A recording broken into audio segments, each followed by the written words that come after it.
Þegar við prjónum 2 lykkjur saman, þá sem eiga halla til vinstri, þá er tilhneigingin sú að fremri lykkjan sé lítið hans lausar út heldur en þegar við förum og tökum saman til hægri. Ég ætla að sýna ykkur svona trikk til að gera þetta svona þannig að þetta líti snyrtilegar út.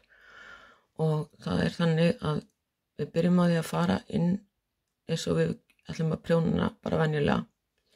Síðan það sem við gerum er að við förum í aftari lykkjubógan á þessari við hliðina. Síðan prjónum við í gegn. Þá verður sem sagt lykkja númer 2, hún er snúin slétt. En það mun ekki sjást því að hún fellst á bakvið. Það sýnir ykkur þetta eins og enn. Byrjum að setja oddinn á prjónin bara rétt í gegn. Förum í aftari lykkjubógan á næstu og prjónum saman. Það er líka til önnur leið. Hún er svo að það er að sleppa prjóna þessa en fara í, þegar við förum í þessa, toga hans í hana, fara svo í aftari lykkjubógan og prjóna hana og svo steypa yfir. Aftur,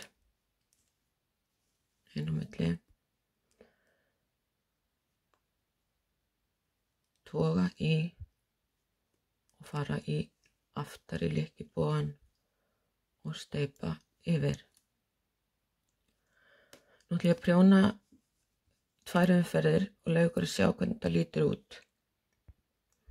Nú er ég búin að prjóna hérna 2 umferðir og hérna er fyrri aðferðin.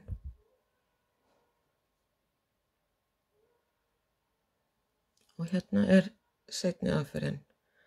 Þannig að það virka alveg báðar, bara spurning hvað fólk vill. En þetta verður svona snyrtilegri leið til að taka úr til vinstri.